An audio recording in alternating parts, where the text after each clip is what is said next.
programa de opinión de producción nacional independiente, con elementos de lenguaje, salud, sexo y violencia, apto para todo público.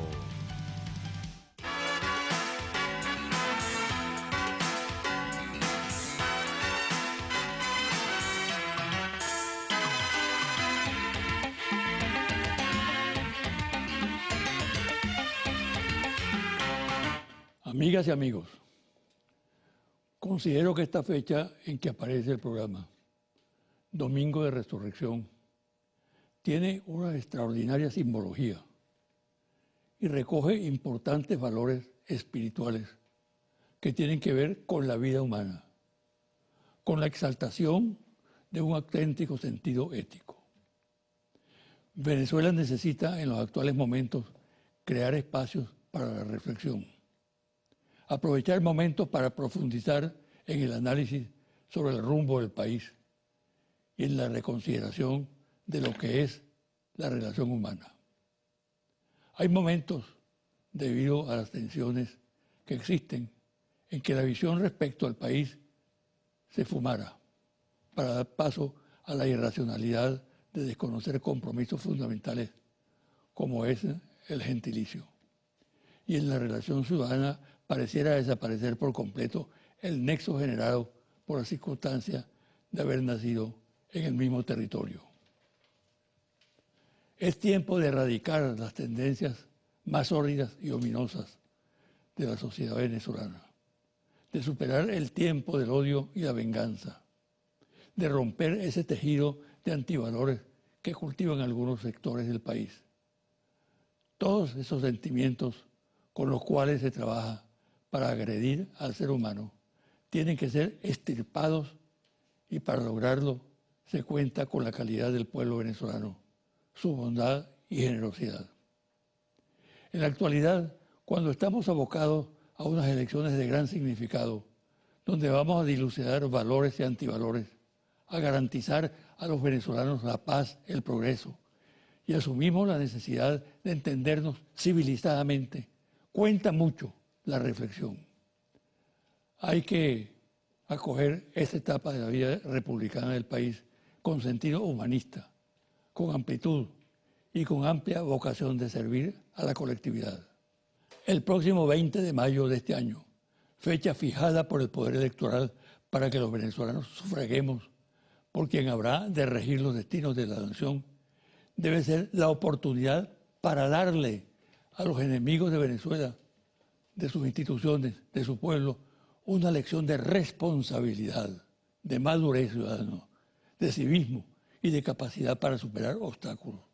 Invocando todo cuanto deriva de la conmemoración cristiana de este día, ratifico los valores que inspiran la lucha por la paz, el diálogo y la convivencia. Una nota especial. José Antonio Abreu fue un ciudadano a tiempo completo, una persona sencilla, humilde y al mismo tiempo carismática, dotada de una clara inteligencia, con vastos conocimientos económicos que compartió con lo que fue fundamental en su vida, el arte, la música y sobre todo la capacidad para fundar y organizar un sistema de enseñanza musical para la juventud que se convertiría en un logro sin precedentes. Formó generaciones que representaron a Venezuela en una difícil disciplina y alejaron a millares de jóvenes de la tentación del vicio y del delito. Al culminar su tránsito vital, la nación venezolana le rinde unánime tributo y hace votos para que su ejemplo se proyecte en el tiempo y su obra perviva eternamente. Paz a su resto. Quiero informarles que hace 10 años, en el año 2008, entrevisté a José Antonio Abreu en una excelente entrevista, dada su calidad intelectual. Con la productora de este programa hemos convenido repetir esa entrevista en el próximo programa y de esta manera confirmar el homenaje al gran maestro José Antonio Abreu. Pausa Y al regresar converso con el sacerdote jesuita Numa Molina.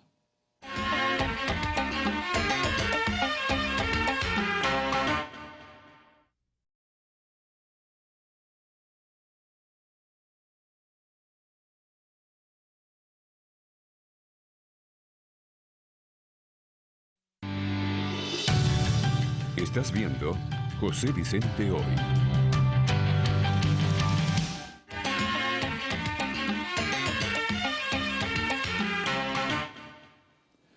Mi invitado de hoy me acompaña prácticamente todos los domingos de resurrección. Para mí es una gran satisfacción intercambiar puntos de vista con una persona muy singular, brillante, inteligente, bien informado, y un sacerdote jesuita que es un hombre que está con los pobres, con los humildes. Se trata de Numa Molina. Además de sacerdote jesuita, es acompañante espiritual de Ciudad Caribe. Bienvenido, padre. Gracias. Me satisface muchísimo estar de nuevo en tu programa, es un honor. Y además en Pascua de Resurrección. Tiempo de vida, ¿no? Claro. Tiempo de esperanza. Sí. La política está en todo. Y hoy, mucho más en este momento en Venezuela, que estamos en un proceso electoral. ¿Cuál es para ti la situación política del país? ¿Cómo la evalúas? Nos ha tocado vivir un momento muy difícil. La situación política, yo podría decir que se debate entre lo que es la pugna interna del país, entre los diferentes grupos, y la injerencia internacional. Es decir, hacer un análisis político de Venezuela en este momento y quitarle todo lo que significa para el país la presencia y la injerencia de países como los Estados Unidos, que se valen de países latinoamericanos, de países vecinos como Colombia, para interferir en las políticas del país. Hacer un análisis sin contar con eso sería triste, ¿no? Sería un análisis muy pobre. Así que la situación se da entre un grupo inmenso de venezolanos, afortunadamente una gran mayoría, que quiere al país, que quiere la patria y que quiere hacer y sueña lo mejor para Venezuela. Otro grupo minoritario, pero que hace mucho daño, que pareciera que disfruta viendo que como que se caen los programas que van en favor del pueblo, como que o sea, prácticamente es como exitoso para ese tipo de personas el que no se logren los proyectos de país que van a defender y a favorecer a las mayorías. Y en medio de toda esa situación tan compleja, pues la injerencia internacional, que es en este momento el pan de cada día. Yo no sé cuántas veces, perdí ya la cuenta, eso está estadísticamente contado, las veces que por lo menos este año se ha referido Estados Unidos a Venezuela para agredirla, para decir cosas en contra de la patria. Ahora, padre, en ese esquema que usted señala, ¿dónde está ubicada la Iglesia Católica o la jerarquía de la Iglesia Católica hoy en día? Me gusta que hagas esa distinción, porque una cosa es la Iglesia, pueblo de Dios, y otra cosa es la institución eclesial encargada de ser la gestora, la de pastorear al pueblo, ¿no? O la jerarquía, ¿no? Ya todo el país sabe, eso lo hemos visto, está clarísimo. Basta revisar los documentos que se han hecho durante todo este tiempo que los obispos han dado a conocer. Todos están impregnados de una visión totalmente sesgada hacia lo que dice la derecha en Venezuela y la derecha internacional. es casi sintomático que opina algo, vamos a suponer, sobre las elecciones presidenciales, ¿no? Que es lo más reciente. Ya en la mañana del día siguiente se pronunció Estados Unidos. En la tarde de ese día se pronunció la MUD y en la noche se pronunciaron los obispos. Cuando tú miras los tres documentos y los comparas, todos tienen como esencia el oponerse a unas elecciones presidenciales. Decir que no hay las garantías, que no hay seguridad. Es decir, hay como notas que caracterizan a un documento y a otro y los hacen similares, ¿no? Y eso es preocupante porque... ¿Cuál es la razón de esa coincidencia? Yo creo que se ha perdido la perspectiva del pueblo. Cuando se habla desde el pueblo, por ejemplo, en el último documento que produjeron apenas hace unos días, se acusa al gobierno de no hacer nada por las mayorías, de no aceptar, por ejemplo, la ayuda humanitaria, de generar hambre y escasez, pero no se dicen los motivos de esa escasez. Entonces, tú me preguntabas que por qué hacen eso. Yo creo que porque han perdido la perspectiva y se han puesto a analizar la realidad desde la acera del frente a donde está el pueblo, desde donde están los poderosos de este país. Eso es una de las tentaciones que podemos correr como pastores y como animadores de un pueblo. Terminar porque somos muy ilustrados, porque estamos en la academia, terminar diciendo lo que dicen las minorías acomodadas e interpretar desde ahí. Es lo que yo puedo intuir. Otra cosa que puedo intuir también, y esto ya lo hago desde el punto de vista pues, cristiano y como sacerdote, es que no se está orando, no estamos orando la realidad, no estamos confrontando lo que sucede con el Evangelio, con la vida de Jesús. No estamos haciendo pausa para discernir la realidad y para descubrir en lo que acontece cada día los signos de los tiempos, desde donde Dios nos va hablando. Hace tiempo que no se habla de signos de los tiempos aquí. Yo estoy esperando algún documento, un día de estos, pastoral para el clero venezolano, de parte de nuestra conferencia episcopal, como esos documentos de Francisco, como esas homilías de Francisco, como todo eso que produce Francisco en su magisterio, que es tan rico que tú lo lees y te provoca quedarte orando esa palabra, porque es palabra de Dios, pero desmenuzada y entregada al pueblo hoy, adaptada a la realidad de hoy. Eso es lo que tenemos que hacer como pastores, interpretar lo que acontece hoy, es interpretarlo a la luz del Evangelio, pero llevarlo al hoy de la historia. Yo resumiría en lo que era la frase de Monseñor Angelelli, aquel obispo mártir de Argentina, que murió justamente porque en un accidente, ¿no? Un accidente entre comillas. Angelelli decía que había que vivir con un oído al Evangelio y el otro al pueblo. En esa situación se puede hablar de que la Iglesia está con un sector del país y le da la espalda al sector mayoritario del país. Eso es lo que parece. Y yo creo que por mi análisis, creo que es así. Me preocupa muchísimo porque me encuentro pueblo y cuando digo que creo que es así, es porque me encuentro a la gente golpeada, a la gente que aparte de la situación que se vive, con la escasez, con la situación que vivimos, va a los templos y se siente excluida, se siente rechazada, no interpretada.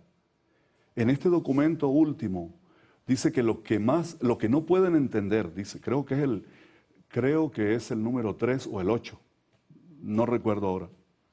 Dice, lo que no podemos entender es cómo hay gente, o es decir, pueblo, que todavía sigue apostando a este gobierno, ¿no? Yo me pregunto cuando leo eso, ¿cómo no pueden entender? Claro, ¿cómo lo van a entender? Hay que irse a vivir con ellos allí. Hay que irse a estar con la gente. Y desde ahí, desde el lugar del pobre, entonces sí puedes hacer teología y puedes hacer interpretación y entonces sí puedes decir, oye, ya entiendo por qué pasa esto. Entonces, ya te digo, me preocupa esa postura porque la gente, el creyente, termina alejándose de la iglesia, termina yéndose a otras iglesias cristianas o a cualquier secta que le ofrezcan, porque no olvidemos que el hombre, el ser humano, es religioso por naturaleza y necesita creer en algo. Y en esa búsqueda, pues, si la iglesia católica a la que ha pertenecido no le responde, no se identifica con sus luchas, no interpreta con honestidad la realidad que está viviendo, eso yo lo llamo respetar con honestidad la verdad que vive el pueblo. Y para respetar con honestidad la verdad que vive el pueblo, hay que ir donde está el pueblo para escucharlo. Y de ahí sí yo puedo sacar conclusiones. Es marcado ese fenómeno de trasvase. Es marcado ese fenómeno del trasvase de las fieles de la Iglesia Católica a otros credos religiosos. Sí. Yo sí creo yo creo que también eso ha pasado en algunas otras iglesias cristianas, ¿no? Yo sé que hay iglesias cristianas también en Venezuela que se han alejado de la interpretación fehaciente de la realidad. El análisis de la realidad para un cristiano en este momento y para un pastor en Venezuela es algo serio, que tiene que asumirlo con una finura muy grande y sobre todo con una finura espiritual, para poderse enterar de qué va, qué es lo que está pasando, y no desde el escritorio sentarme y elaborar declaraciones, diríamos argumentaciones que en definitiva no responden a la realidad que se está viviendo. Esto es muy distante del mensaje de Francisco, lo que está ocurriendo. Y esto lo observa claramente el país. Uno como laico, pero como católico, siente una inmensa preocupación, la misma preocupación tuya, ¿no? ¿Cómo se puede superar esa situación? Yo creo que el primer paso que hay que dar es un paso hacia más humildad, menos arrogancia. Yo veo muchísima arrogancia. Es decir, no, seguramente esto que yo estoy diciendo aquí, algunos pastores o clérigos lo están escuchando, lo están viendo, y dicen, este está equivocado. No se hacen la pregunta, oye, voy a ver qué es eso que está diciendo Numa. ¿Será que es verdad que no estoy interpretando bien la realidad? Voy a meterme más en el barrio. Es cierto que estoy muy aislado, me he quedado en el templo, estoy viviendo del culto nomás, por ejemplo. Entonces, lo que tú me decías, que lo sientes como católico, sí, es la preocupación. Y mi preocupación más grande, José Vicente, es cómo hacemos para que realmente la iglesia como institución, la iglesia como sacramento, porque en el Concilio Vaticano II, la iglesia es sacramento de Cristo. Eso está llamada a ser. Es decir, a ser símbolo de Cristo, presencia de Cristo, que cuando el pueblo la vea, vea a Cristo. Entonces, si es sacramento de Cristo, es sacramento de salvación y es sacramento de cercanía, de comprensión. Es sacramento para sentarte a interpretar con el otro, con el gobierno, a conversar con el gobierno, a escuchar lo que dice y por qué lo dice. Y si es que está equivocado, ayudarlo a entender, pero no es conformarme con emitir documentos y decir que eso está mal sin sentarme a ver por qué está mal. Por ejemplo, ¿cómo puedo decir yo que está mal que ya hayamos llegado a 2 millones de viviendas para los pobres? Yo que me encuentro cada día se lo digo, cada día me encuentro con una historia distinta de las personas que vivieron en los refugios, porque vengo haciendo un trabajo ya desde hace rato en los urbanismos de la Gran Misión Vivienda Venezuela. Y ahí te encuentras con cada historia, con cada dolor, y son unas historias que siempre terminan en resurrección, porque la persona después que te cuenta todo el dolor que vivió y todo lo que pasó en un refugio y el día que se le fue el rancho abajo, toda esa historia termina en un apartamento digno en el que ahora vive feliz con su familia, con sus hijos, con su esposa. Y eso es cristiano. No tenía vivienda y me diste vivienda. Y te digo, con todos los errores que pueda tener el modelo, pero este es el modelo que ha respondido a los pobres. Vamos a hacer una pausa. Y al regreso, quiero que volvamos a la cuestión electoral. Por ejemplo, el dilema, abstenerse o votar. Ya regresamos.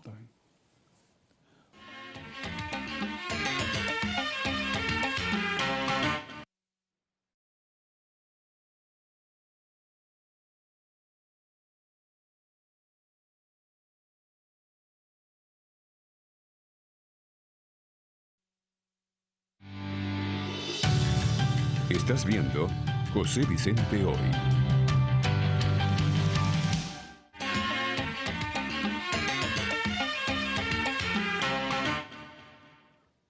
Para cierta prédica, el dilema electoral, este proceso que culmina el 20 de mayo, está en votar o no votar.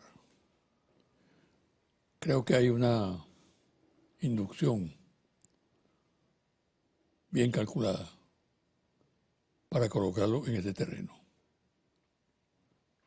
Porque el voto es un derecho ciudadano que no debería presentarse como un dilema para nadie. ¿Cuál es su opinión? Yo creo que, primero que nada, hay intereses foráneos con apoyos internos a hacerle daño a la democracia venezolana. Invitar a que no se vote en un país eminentemente democrático es hacerle daño a la democracia, porque la abstención es enemiga de la democracia. Cuando en un proceso electoral el índice de votación de votantes es muy alto, ¿qué es lo primero que se dice? Que ese país tiene una democracia sólida, una democracia vigorosa. Si se invita a la abstención, pues se está invitando a que el proceso eleccionario y que la democracia como sistema de gobierno pierda importancia, validez. Y nosotros encontramos aquí, por ejemplo, un argumento que se usa por allí, ¿no? Que no hay seguridad para votar, ¿no? Necesitamos elecciones libres y seguras.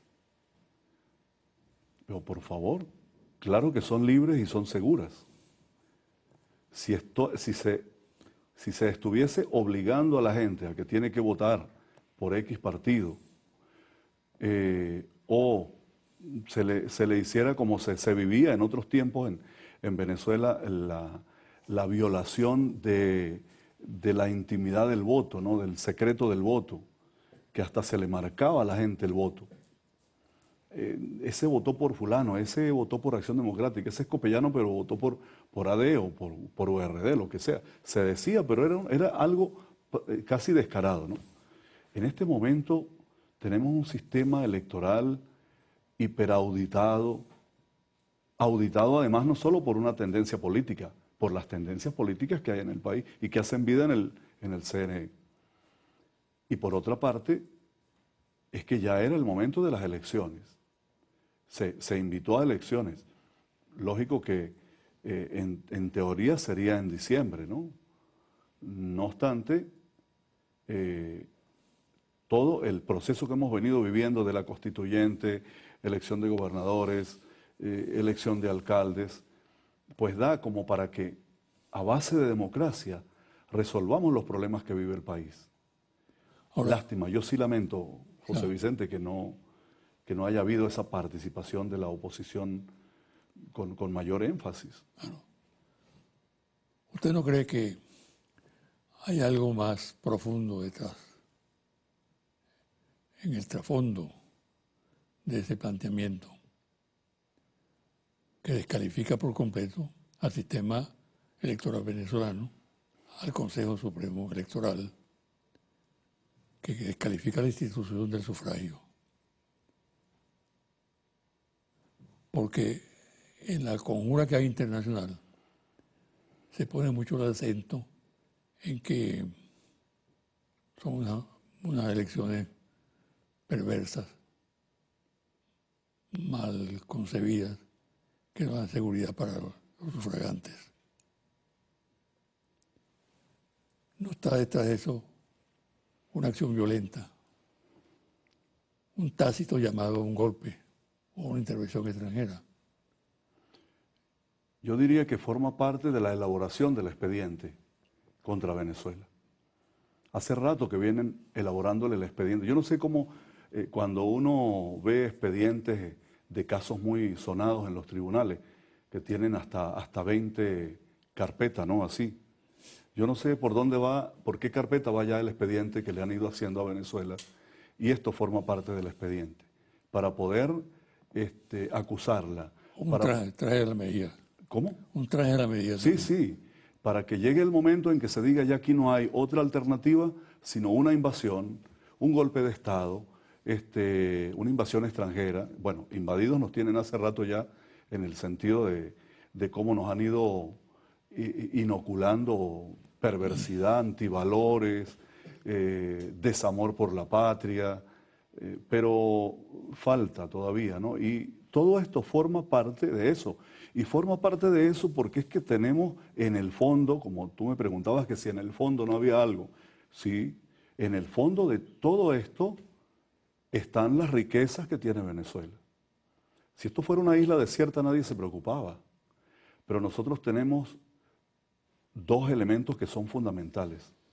El geoestratégico, la situación nuestra en el norte de América Latina, cubriendo toda la corona de la América Latina, es Venezuela. Además, con un collar, diríamos, de espumas blancas y de mar hermoso, y luego, de ahí para abajo, mira el territorio para que veas que tiene de todo. Tiene de oro, tiene diamantes, tiene petróleo y todos los minerales que se han ido descubriendo y que están en Venezuela. Entonces, eso viene a ser lo que está en el fondo. Pero para poder quitarle eso, vamos a elaborarle un expediente, y digo yo, un expediente que pareciera que se lo van elaborando como le elaboraron el expediente a Cristo, sin darle derecho a la defensa. Sí, porque te tildamos de dictadura y dictadura se quedó. Te tildamos de un peligro inusual y extraordinario y así se quedó. Y te dejo el decreto y te lo renuevo además, ¿no? Pero bueno, ya eso nos sirvió para tumbar al gobierno, para quitarle al pueblo la idea de la revolución. Entonces, vamos ahora por afectarle el tema democrático. Recordemos la violencia que estábamos viviendo hace un año. ¿En qué quedó esa violencia? Toda esa violencia tenía como finalidad socavar las bases de la democracia y del Estado-nación para luego invadir el país. Afortunadamente, el pueblo todo se abocó a responder en la Asamblea Nacional Constituyente, en las elecciones para la Constituyente, y salvamos la patria. Pero se siguen las agresiones de un modo perverso y con un trasfondo muy malévolo en el que está la guerra, no importa la destrucción del país. Lo importante es que podamos de nuevo ponerle las manos a las reservas que tiene Venezuela, que no las tiene ningún otro país del mundo. ¿Qué pasará el 20 de mayo? El 20 de mayo, mira, yo primero que nada te digo, tengo una gran fe. Y tengo una gran fe en Dios, en Cristo resucitado, que sé que me acompaña siempre, es mi compañero de camino, pero tengo una gran fe también en la presencia de Cristo en el mundo, que es el pueblo, sencillo, organizado. Ese pueblo es inteligente, ha aprendido a leer la historia con una criticidad increíble. Y estoy seguro que en medio de las dificultades, en medio de toda esta agresión internacional que se le propina todos los días, o que nos propinan todos los días como pueblo, en medio de todo eso, el pueblo sabe que detrás de todas estas agresiones internacionales y desde dentro por parte de ciudadanos venezolanos, el pueblo sabe que detrás de todo eso hay algo perverso contra el país y que no está dispuesto a dejarse robar lo que con tanto sacrificio ha logrado en estos 18 años, ¿no? Así que el 20 de mayo lo que va a haber es una avalancha de pueblo, como nos pasó en la Constituyente, que se va a votar a las calles a ir a dar el voto, a votar por quien sea, pero va a ir a votar porque nosotros ya aprendimos que en las urnas electorales se defiende la democracia venezolana, no en las calles a través de la violencia. Si hay votación masiva y elección normal, eso desde luego refuerza la estabilidad democrática e institucional del país. Si no es así, la alternativa es la violencia. Es decir, el dilema es ese. El dilema es ese, y en ese dilema tenemos que apostar por la participación. Exacto. Prohibida la indiferencia ese día. Prohibido ser indiferentes. Indistintamente de que quieras votar por un partido o por otro. Prohibido ser indiferentes. Ese día hay que defender la democracia venezolana para hacerla mucho más robusta, mucho más fuerte. Y eso se hace participando en las elecciones del 20 de mayo. No hay otra forma. Si tú te quedas en casa, si dices que, bueno, que otro vaya a votar, ¿qué va a pasar después? Después no reclames que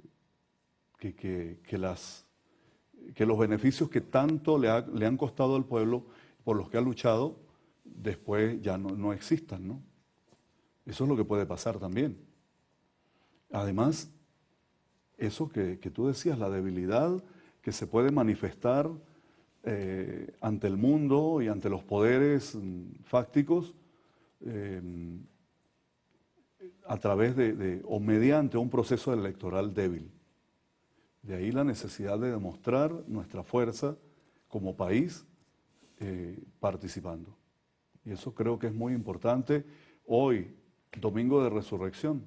Justamente. Yo le diría... Te iba a pedir eso. Sí. Un mensaje con motivo de este día. Yo le diría a la gente, a mis hermanos y hermanas de Venezuela, es verdad que estamos asediados, pero no estamos vencidos.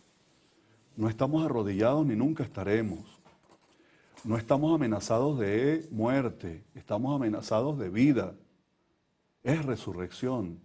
Cristo resucitado tiene que llevarnos a entender que nuestra fe es una fe que se tiene que manifestar cada día en la lucha por la justicia, en el ponerse del lado de los excluidos, de los que sufren, en levantar la voz como lo hizo Jesús en su momento histórico.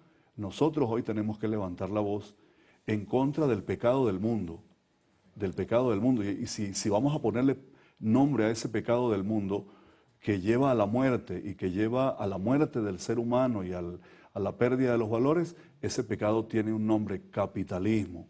Capitalismo salvaje lo llamó Juan Pablo II. Sigue siendo hoy más salvaje que antes. Sigue siendo cada día más salvaje. Pareciera que entre más entra en crisis, más salvaje se torna. Entonces, apostemos por la vida y por la paz. Muchas gracias. Deme la bendición. Que Dios te bendiga y que bendiga a todas y a todos los que nos están siguiendo a esta hora. Gracias. En Mucha el suerte, Dios ¿no? de la vida, en el Dios de la Mucha suerte. resurrección. Gracias. Una pausa y al regresar a los confidenciales.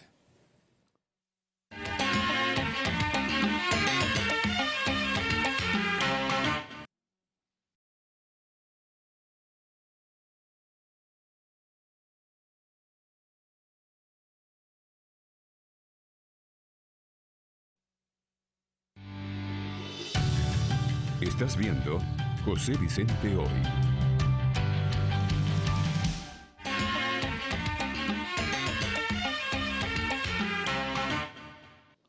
Y ahora los confidenciales. La Unidad de Inteligencia Estratégica de PDVSA, División de Mejoramiento, conoció de la situación que se suscita actualmente en la empresa mixta Petrocedeño, luego de que se conociera la ausencia laboral y fuga del país de Jesús Figueroa, quien hasta finales del año pasado fungió como presidente de la empresa y sobre el cual existe desde el 4 de noviembre de 2017 orden de captura emanada del Ministerio Público. Lo delicado de este caso es que mientras Figueroa se halla ausente del cargo y se necesitan firmas y aprobaciones para el normal desenvolvimiento de las actividades administrativas y operacionales, en la actualidad estas actividades inherentes al cargo las estaría realizando Osvaldo Arriojas como gerente general, hombre de entera confianza de Figueroa.